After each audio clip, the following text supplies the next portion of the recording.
All right, guys, we are back talking another beach getaway that we recently did in the new year, this time to the Outer Banks for a 3-night getaway and staying at Nag's Head. Now, we've been to the Outer Banks in the summer, the warmer months, and we got a whole new perspective just in the winter. Yep, fantastic area. Love it. Fell in love with it even more. What I loved about it, getting over there in the winter, is your attention is less on the beach and getting, just hang out, swim all day and do nothing else, which is great. Everyone needs to do that. But because we weren't doing that in the winter, we really dived into the history and culture of the Outer Banks. Mm-hmm. I'm sure a lot of you have heard many of the firsts that have come from this region. Everyone probably knows about the first in flight. The Wright brothers first flew their plane over in Devil Hills, Kitty Hawk area. So we all know that. But my gosh, the Outer Banks is fascinating. There are so many firsts there. First radio signal, first in flight, of course, first English colony, first English-born child on American soil, and so many more. So I just loved seeing this different side of the Outer Banks. Yeah, it's fantastic. And then obviously we mentioned in previous podcasts, we enjoy doing winter getaways to the coast and to the beach. We grew up on the beach in Australia and had, I'm not going to give away my age, but 35 plus winters on the beach. So yeah, it's no worries for us. And we got pretty lucky with the weather. And like you said, it's always quiet. You still get amazing sunrises and sunsets, less people. So easier to find accommodation deals and stuff like that. And, if the attractions are still open, shorter lines. But we had a great getaway, doing some activities that we normally wouldn't do because we do love being on the beach in the warm weathers. But it was so good to dive and go beyond the beach. That's right. Before we jump into sharing more about that, I really have to stop and talk about this coffee that I'm drinking right now. So we're in the middle of batch podcasting, which anyone's looking at the video. Or batching. Anyone looking at the video podcast now will recognize that I've had the same clothes on for the past 3 episodes. Yeah, I took my jacket off. I was getting paranoid. I still have the same Carolina Panthers beanie on. I forgot to bring a change of clothes. We do shower and we do change. But anyway, we took a break and went down around to Black and White Coffee, which we love. It's around the corner from Founded, where our co-working space and the Influence podcast studio where we record. And this coffee is sensational. They have really great seasonal coffees, actually, and they're not too sweet. I don't like sweet stuff, so I generally get their seasonal. This is a Candied orange latte, possibly one of the nicest coffees I've had. It tastes like, in Australia, we have these chocolates. They're actually from New Zealand, but we get them in Australia as well. They're called Jaffas. Don't tell the Kiwis that. Yeah. They did not get the Lamingtons, by the way. And so it's like a chocolate ball, and on the inside is like orange, and they're delicious. And this coffee tastes just like that. Actually, I haven't had a sip. Can I have a taste test? It's if you don't mind. so good. Now, it's seasonal, and I'm not sure when you're going to be listening to this. Because I used to love eating Jaffas as a kid growing up, especially at the movie cinema. Yeah. I don't know why it was just there, but it was just there. Oh my gosh, they were the best. So delicious. Yeah, I can smell it. It taste like a Jaffa. Oh my gosh. Okay, so hopefully by the time you get down to Black and White, they're still running this seasonal. If not, maybe if you ask for it, the syrups are made in house, so they might not have it, but. Yeah. If you don't ask, yeah, good stuff. No. And I've just got a regular latte with regular cow's milk. But, so cheers. There you go. Cheers. Shout out to Black and White. This is really good. I'm very happy with it. But back to the Outer Banks. Back to the the Outer Banks, otherwise known as the Outer Banks. You might have seen What story? Oh, the Outer Banks TV show. Yeah, okay. You might have seen the Outer Banks TV show. Where are you going here? So our kids got right into that. So this is our 4th time, I think, we've been to the Outer Banks. We've been many, many years ago when we first moved to Raleigh, and we've visited family before, and then last year. But first time. The Outer Banks was not filmed there, by the way, in case you didn't know. No, but don't tell the people that. A lot of ways. Yeah, you just gave it up. Oh my gosh, Disney's not real either, everyone. Sorry. Yeah, but the Outer Banks is awesome, and the show is fun to watch. Yeah. 3.5 hours drive. We stayed at Nag's Head, and so easy getaway. Sorry, I lost my train of thought. Edit this out, guys. We stayed in a vacation cottage at the Whalebone Cottages, just near Nag's Head, just just south of the famous Jeanette's Pier and close to one of our other, probably the favourite place in the Outer Banks, Fish Heads Bar and Grill, which is on the Outer Banks fishing pier. We could literally walk there from our beach cottage, but it's unfortunately closed for the season. And if you've seen our previous blog posts and social media updates, like Fish Heads is where it's at. You get the cheap, like for a happy hour, you get the cheap shrimp deals or other, good, pub grub food and beer, and you're sitting literally on the pier overlooking the ocean. It's a fun vibe. This is how you do piers. If you've been to Santa Monica Pier, scrap that. Go to Fish Heads Bar and Grill at the OBX in Nags Head. Yeah, 1,000 times better. Yeah, and it's 15 cent shrimp, mind you. 15 cent shrimp, okay. Which is a good happy hour. Yeah. And we were like, okay, we're coming back here in the summer, so we can stay at these cottages and walk to Fish Heads every afternoon. Yeah, but unfortunately, Outer Banks can be seasonal like that. Yes, as far as restaurants go, so keep that in mind, and we'll talk a little bit more about that later. But yeah, we stayed on the beach in a 2-bedroom cottage, which was great. The kids had their own area upstairs, and we've spoken about this before. If you got trouble as a family, it's nice to have separate sleeping quarters and have a bit of space. And we had a deck, which was great. We watched the sunrise come up, although it was a little chilly in the morning, but it was still beautiful. Sit outside with a coffee and a blanket, get all snug. Yeah. Actually, I went down to the pier one morning and shot sunrise, which was great too. Yep. But yeah, nothing like staying, stumble out your front door, walk down a little boardwalk and you're on the sand. Yeah, and it was a beautiful stretch of beach, and every time I went down there was no one else there. Yeah, I love Nags Head as a base, actually. It's kind of like... It's a good base, yeah. I haven't looked at it too closely, but it's kind of midway because it's like 100-mile stretch of Barrier Island. Yeah. There can be a lot of driving if you don't plan your trips properly, but if you want to like a base and explore an area and be close to a lot of things, Nags Head's pretty cool. And I think it was a good location for the activities that we did do on this trip, because we did a few of them in Manio and then the Alligator River Refuge, and then we went to Kill Devil Hills. So Nags Head was a great base to 15 minutes to get to each of those places. And Body Lighthouse again was like 10 minutes drive. Yeah. So there's a lot going on, and some of our favorite restaurants within an easy drive there too.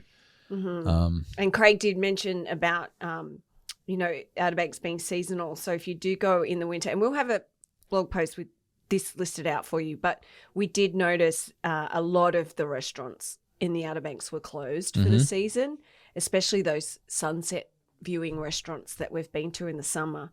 So really do your research. There's still, and we'll share one of the restaurants we found, which is our favourite in the Outer Banks. So there's still some open. Yeah. Just do your research. Yeah. I mean, like I said, Outer Banks is seasonal as far as food industry goes. I mean, and keep in mind that we're still in unique times with this ongoing, never-ending, will it ever end pandemic.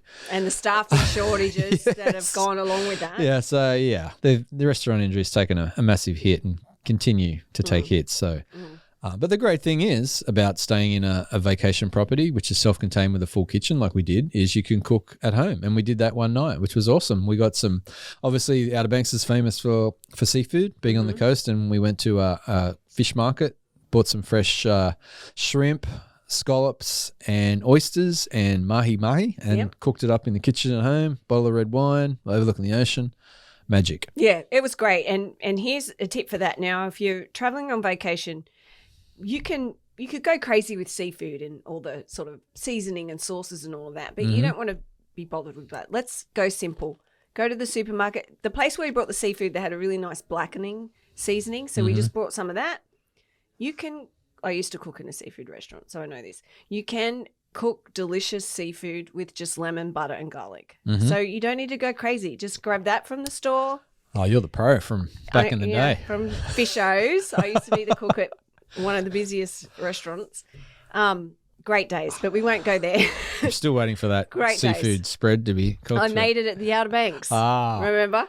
So keep it simple, and then you can go to Manio, because there's a local wine bar there, which I wish we had known about when we were there. We walked past it and I thought that looks cool, but didn't go in. I wish we did because it sounded really cool.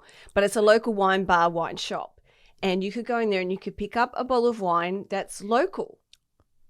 And then you could get some local beer. Oh, love so local. then you're taking your seafood experience in your vacation to the next level. Local seafood, local wine, local beer. Can't go wrong. Drink and eat local, support local. Yep. Awesome.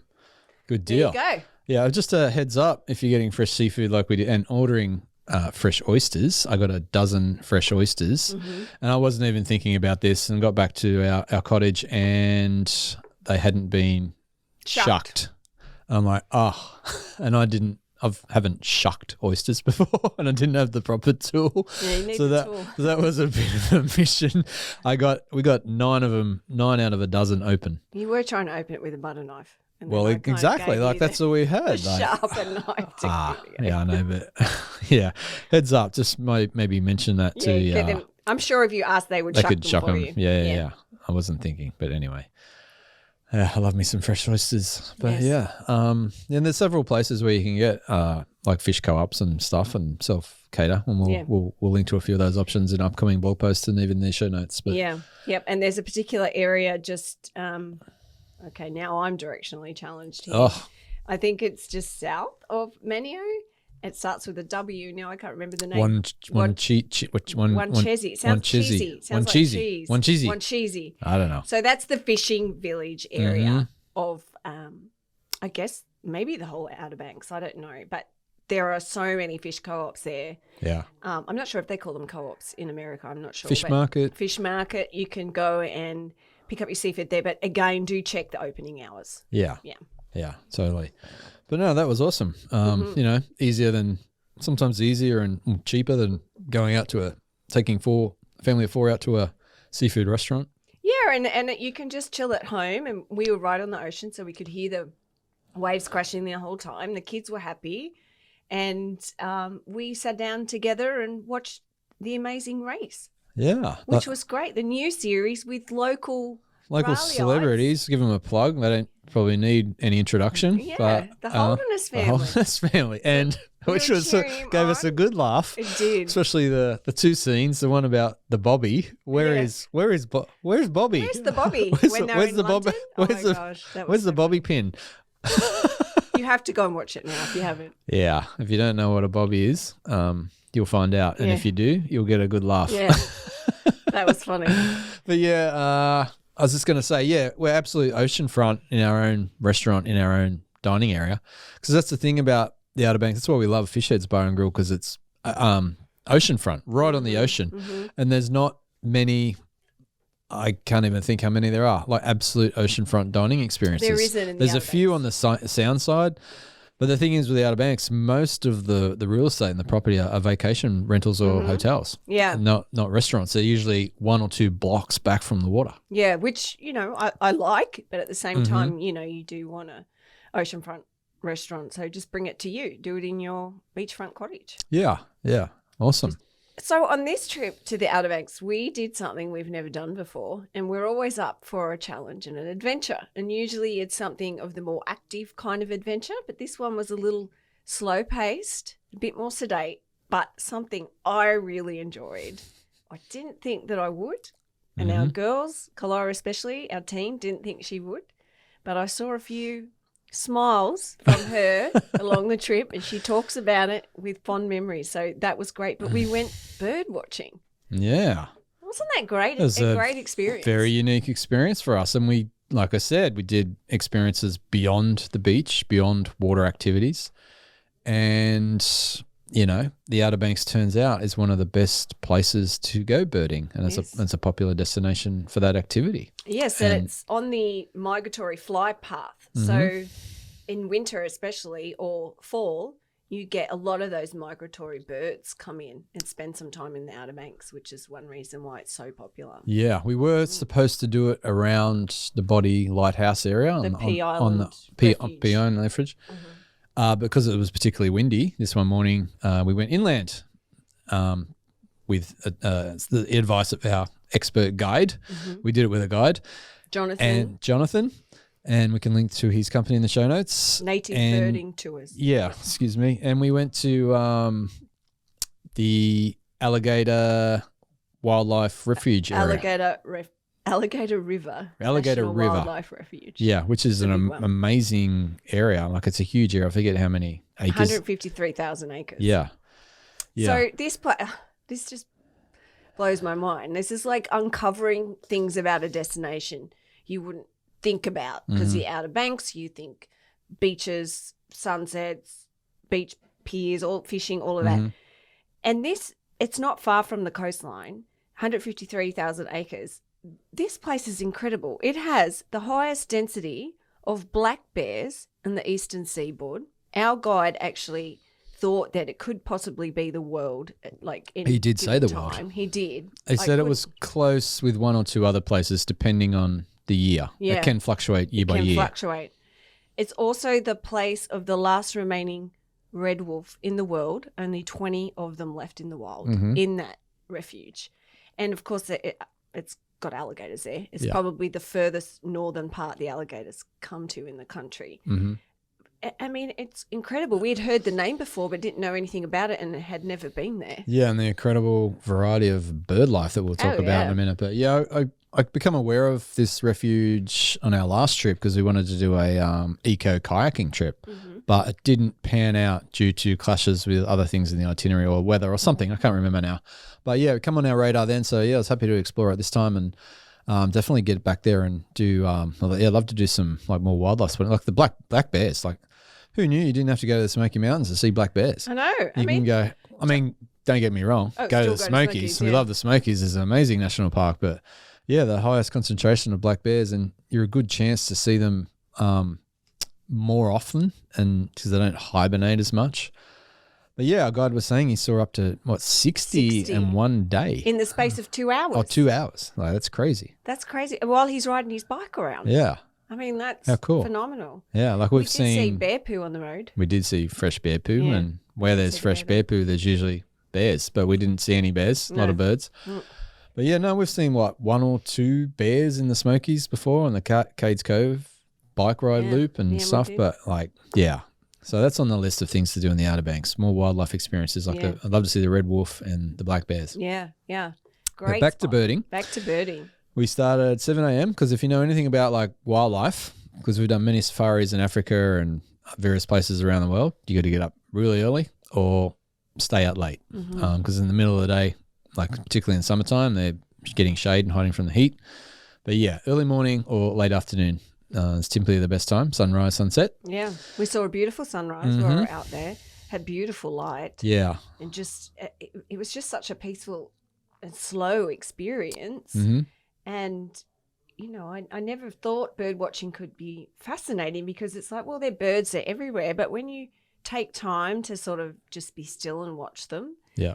it's meditative almost. It's like watching a campfire. Yeah, it you is. know? You just get absorbed by it and it's like everything else just disappears. You have no worries because you're just there watching these birds you see all the time. And there was tundra swans which come down from that's the what Arctic I was going to say. The name escaped me, but yeah, it's the place that they migrate to. Yeah. Like the water area of this alligator river. The Pokeson it's called, which is like a type of wetland. So that area is called the environment is the Pokeson. Yeah.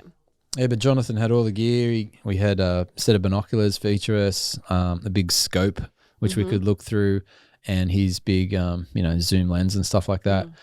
Obviously, the gear helps when you're looking at birds in a distance, and they, they don't always sit still. Yeah.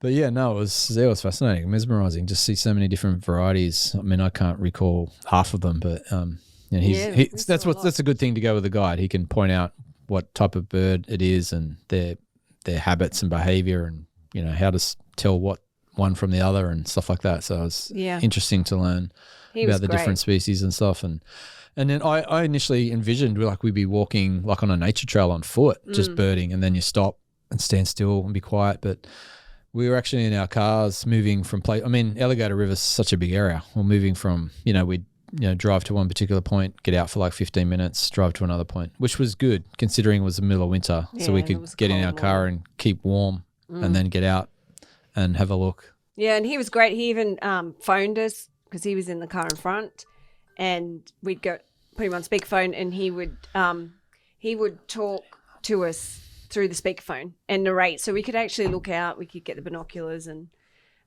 just from sitting in the car as well. And we saw like a bald-headed eagle chasing a duck. So we almost saw a kill, which is great, which is what you want when you're wildlife watching. You want to see a kill.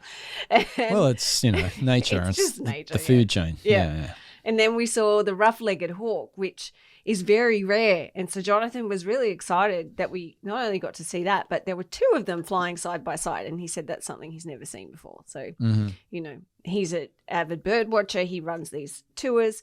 He's seen over 300 of the 427 species found in the Outer Banks. And this was a first for him, which was cool. It was also a first for him. We saw a sandhill crane, which is rarely ever seen in the Outer Banks area.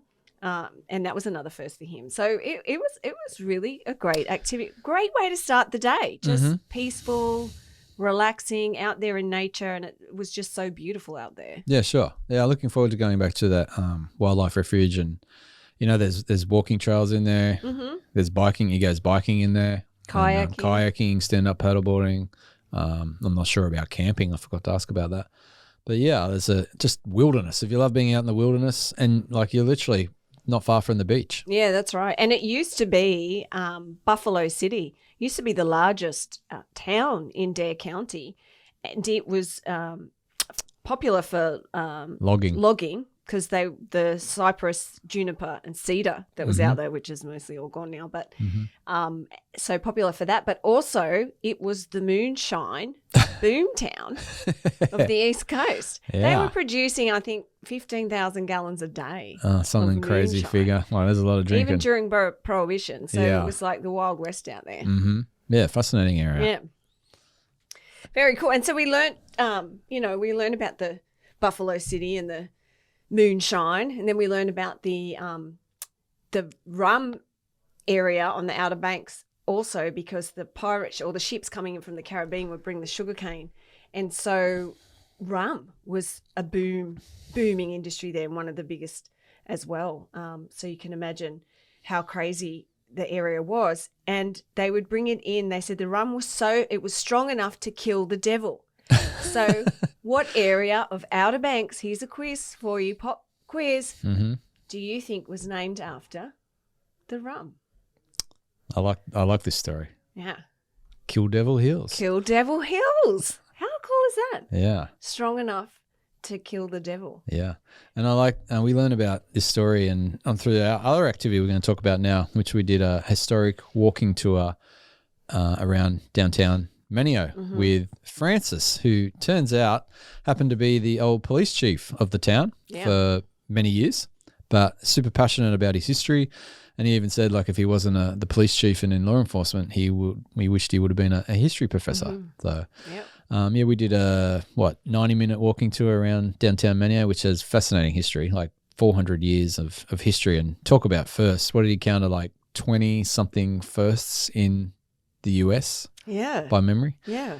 Like you said, and we went through focus on the Lost Colony of Roanoke, Fort Raleigh, the Wright brothers story, space pioneers, the pirate era. The first stop on the Underground Railroad. Yeah, first stop on the Underground Railroad.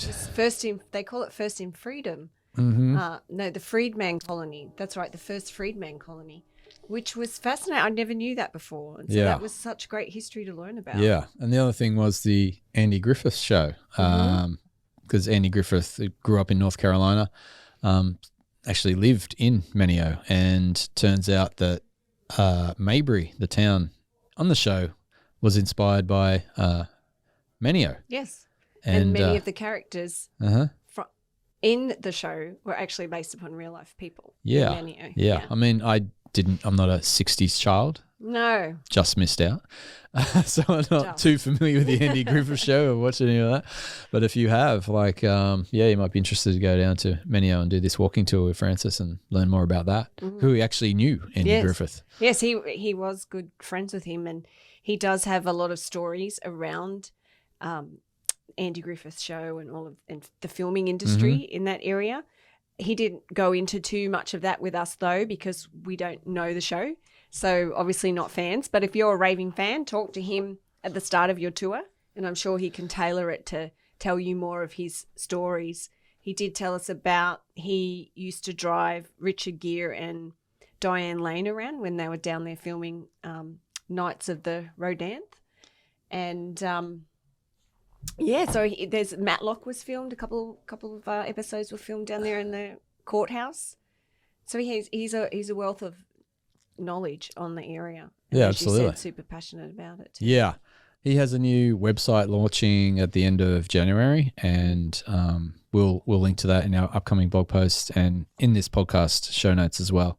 So you can book through his website or book through Viator, I believe. But Yeah. we'll point you in the right direction. Yeah. I really recommend doing it because I don't think you can go as in depth in a region or as learn as much as what an educated guide like that can tell you. I mean, that's his passion and his expertise. He's done all the research. He knows the great stories of the area. He knows what makes it significant. So I think it's just wonderful to follow him around and listen to it. And we learned so much. And it was that made us go, wow, Outer Banks is even more special than we thought. And so it just helps you connect better with the region. I always think doing a tour like that, a guided tour, is so worthwhile. Yeah, we like to do that. And all the cities and towns we go, whether it's a walking tour, especially like walking tours, or it's one of the trolley tours for an hour, spin around town. Yeah, you learn about the history and get your bearings of the place and discover what you want to go back and learn more about or what places you can skip. So it's helpful for, focusing your time too. He also told us the story about how Nag's Head was named, which I felt that was a great story too. So Blackbeard the pirate pops up again, is hiding in the inlets down there. Now, the inlets are different these days than what they were back then because of the hurricanes are always changing the land the there. Shape of Probably the not so much islands. anymore because we've built everything on there and it's holding it in place. But there used to be an inlet around Nag's Head. The inlet's now called Oregon Inlet and it's further south. But so that Blackbeard used to hang around the dunes down there and hide his ship. And then he would get his horse and walk around the dunes and the horse would have a light around its neck. And that's how he lured the ships filled with treasures into the inlet there. And then once they came in, he would go and steal all their treasure. Yeah. And so it's called Nag's Head because it was the Nag's head or the horse's head that was pulling these ships in. Super cool. Good strategy. Yeah. So I'm trusting that's a true story. Maybe it's folklore. Could be folklore. But I think folklore is fun. Yeah. So let's stick with that story. Yeah. There you And go. I did see a label on one of the local brews, Nag's Head, Nag something it was called, the brew, and it did have the picture of the horse with the light on it. So wow. Yeah, that's cool. It's a As the folklore. horse would walk along, the light would swing from side to side like a flashing lighthouse. Yeah.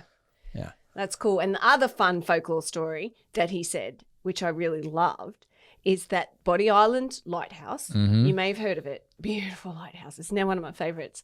But folklore says it's called Body Island because of all the bodies that used to wash up there from the graveyard of the Atlantic, all those shipwrecks. Yeah. That's a fun story. Yeah. Yeah, and we went to Body Lighthouse for sunset, which is a great place to do that. Yeah, beautiful. It's a little bit inland. It's not like right on the beach, on the coast. It's inland, not too far.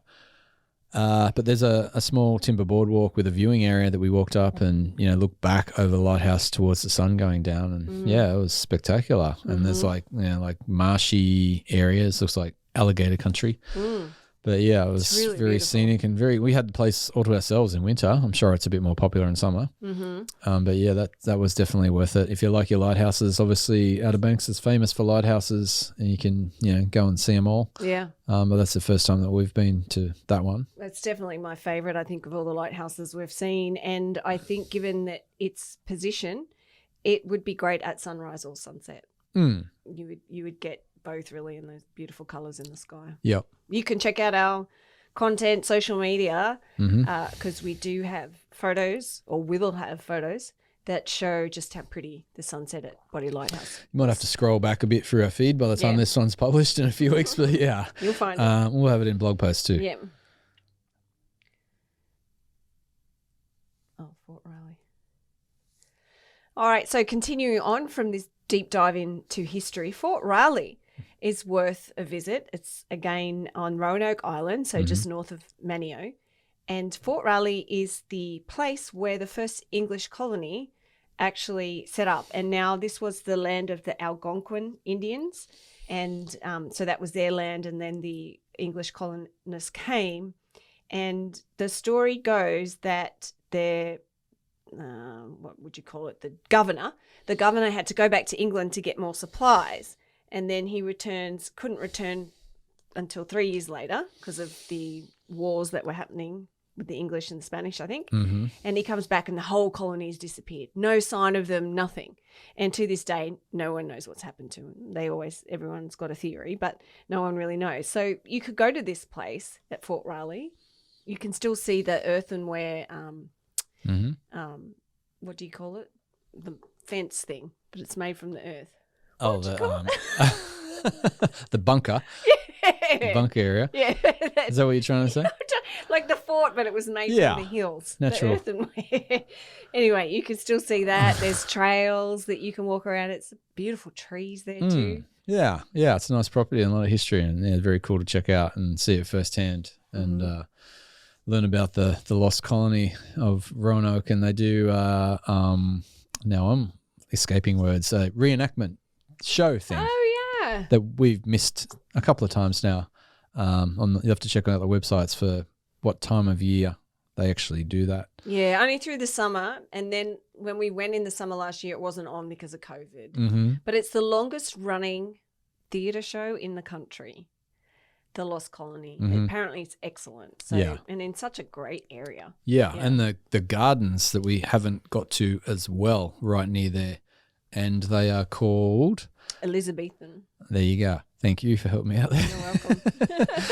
But we thought in the wintertime, there's probably not many flowers blooming, so we might, put that on the list for spring or a different time of year to go check out those gardens. And you can walk from Fort Raleigh. I think the trail is 2 miles.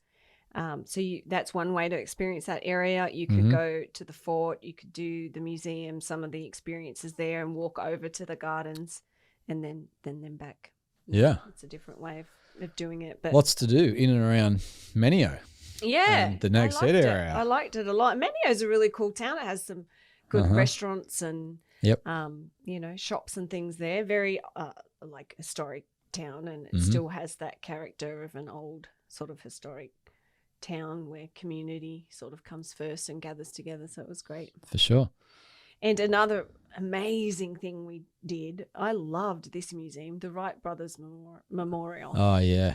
First in flight, North Carolina. So good. Yeah, it's one of the best memorial sites, I guess, that we've been to, actually. It's really well done. Like you start off inside in the museum that takes you through the story of the Wright brothers, how they grew up and their interest in aviation and, the design processes they went through to, build their gliders and stuff like that and testing them. And, oh, man, it was phenomenal. This is over many years. Yeah. So, yeah, a lot of history packed into this one museum, and then you get to go outside onto the actual, like the dune or airstrip area where they tested their flights and walk up on the top of it's got grass on it now, but it used to be a sand dune, but it's where the main memorial is. It's very cool to go up there and then you can run down the little runway area because they've got different markers for how far each test flight went. Yeah. So that's fun for the kids. Yeah. I mean, it was especially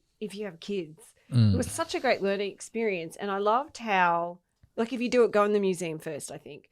I loved how they set that out in there because they didn't do it in a way where it went, okay, from 1901 to 1902, this happened. They did it in the phases of moving from dreaming to making the impossible possible. And it was broken down into phases of like thinking skills or character skills. So this is like the section on persevering or this is the section on observation. And it was just amazing how they had laid that out. And I think it just helps anyone going in there to sort of focus less on the details but more on the process of how you can make the impossible possible.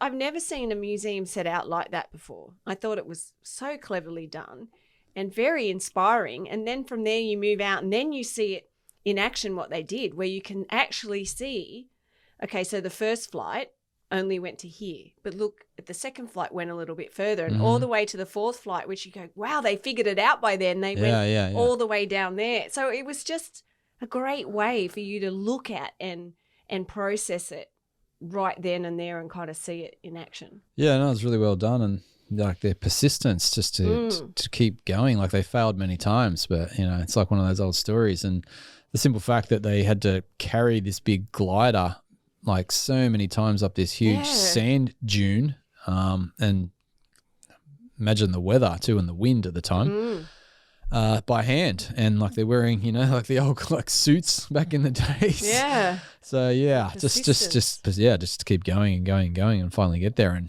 obviously, you know, it's changed the world. We're very, very thankful about, you know, we can fly aviation, and it's like, like, let's face it, we probably wouldn't have moved from Australia to Raleigh, North Carolina. We would have done a lot of things. Many of our dreams. Would have been a long, several months journey by ship, which I wouldn't be a fan of. No. But so, yeah, awesome stuff. This is really great. And I recommend, I meant to research to find out, but I didn't get a chance. But I recommend, I think would be really cool to do this, is I think this would be an ultimate day in the Outer Banks. So start with the bird watching, because that's how the Wright brothers started. It's about flying. They're looking at the birds. Yeah. I want to fly like a bird. How can I do it, right? Yeah. So start with that. Then go to the Wright Brothers Museum, Memorial. Yeah. And then go hang gliding after that and pretend to be the Wright Brothers with their glider running off the sand dunes at Kitty Hawk. Yeah, that would be awesome. Day. We have done that, in case you don't know, at Jockey Ridge State Park. Yeah. Yeah, that's awesome. That is a good idea. I think, because then that you're just fully immersed in that whole from activity, like dreaming to actually flying yourself. Yeah, I like it. Yeah. Let's do it. There you go. There's a blog post in that. There is. There you go. Check it out. So yeah, you know, it's one of the most popular things, obviously, to do on the Outer Banks. Go to the Wright Brothers Memorial, and wintertime was great. There was hardly any people. Yeah. The whole, like, you know, obviously be quite busy in the summer vacation time.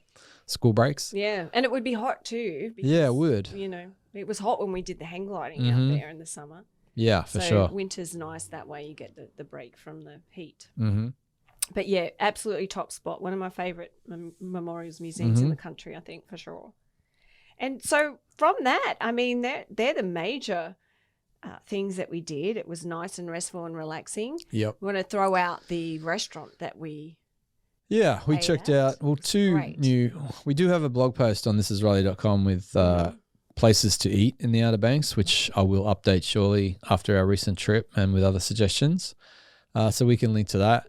But yeah, we're only there for 3 nights. And like I said, one night we cooked in our vacation property, Noosa Beach Grill, and which was exciting to us being Australians, because Noosa Beach is in Queensland, an hour away from where we used to live in Mooloolaba, and where our eldest Clara was born in Nambour. That's right. So we have quite a connection. Spot. Great spot. I come across it, I don't know how I first come across it, whether it was just on Google on my phone searching places to eat. And so that sounds interesting. Noosa Beach, wonder what this is all about. So it turns out the owner, the father of the family, is Australian, and his wife is from New York City. They have a restaurant. They've been in the restaurant scene for many years in Ohio, I believe, and then opened up this place fairly recently in, is it in Kildever Hills or Kitty Hawk? Maybe it's one of the two. Yeah. I can't quite remember. Yeah, but Noosa Beach Grill, that's a bit more upmarket than your other restaurants in the Outer Banks. But very stylish, great seafood. Good cocktails. Good cocktails. Well, actually, good steak too, out of prime rib. And yeah, it's a funky kind of place. Yeah, it was so good. I think I had shrimp and grits and it was delicious. And you did? They looked awesome. Yeah, it was so good. I think it was the best shrimp and grits I've ever had, actually. It was really good. Now it's coming back to me. And I just loved sitting there. It did feel like home. Just some of the pictures on the wall, you know, that were connected to Australia, and so it was just a nice place for us to eat. But recommend for anyone, it was good quality. Totally, yeah, good experience. And the other place was a breakfast place, and thanks to JJ, one of our Instagram friends, who told us about fish heads. He so did. JJ's he's loves the Outer Banks. Very knowledgeable about the Outer Banks. Done a lot of trips there, and when we first moved there, was messaging us with suggestions on things to do and places to eat. But yeah, Art's place for breakfast was cool. Great pancakes. All your traditional, typical breakfast items, but in a cool place. I'd love to go back there. Apparently, have great burgers. I'd love to go back there for lunch or even happy hour in the afternoon because it's pretty close to. Well, it's not on the beach. It's one block back, but there's gaps between the vacation property, so you get a good view of the ocean. Yeah, and it's only like a small and intimate, cozy place, and the staff was super friendly. Oh, totally. They were great. Yeah, so Art's Place. Check it out for breakfast or lunch. Yeah, and that's our Outer Banks wrap. Great experience. Always a great experience. Loved seeing a different side of it. And can't wait to keep going back because, North Carolina, Raleigh, we're close to it. We're lucky to be on the doorstep of one of the most diverse, beautiful, fascinating areas probably on the planet, not just in the US. Yeah, and even if you got your favorite places, like even checking it out at different times of the year and the different seasons, it's a whole different experience and perspective and way of traveling, which is cool. Yep. All right, guys, thanks for joining us. If you love this podcast, don't forget to subscribe and share it with your friends. Anyone who wants a beach vacation any time of year, share this with them so they can see what they think about Outer Banks. Yes, jump in your car, head a couple of hours east of Raleigh, and you'll run into the Atlantic Ocean and the Outer Banks. Fantastic place. Lots to explore. Something there for everybody. Yep, and tell us your suggestions. What do we go and see and do and experience next time we go there? And if you have not joined our email community yet, head on over, thisisraleigh.com, and sign up for that, and you'll get all of our latest updates, including our weekly check-in where we let you know our latest fun finds and all the happenings. Yes, the best way to keep in touch with us. Free to join. Get your personal one-on-one. Free to stay. Join the tribe. One-on-one email conversation, just like we're friends, and we are friends. And we are. We appreciate you. Thank you. For listening. See Till you in the next time. episode.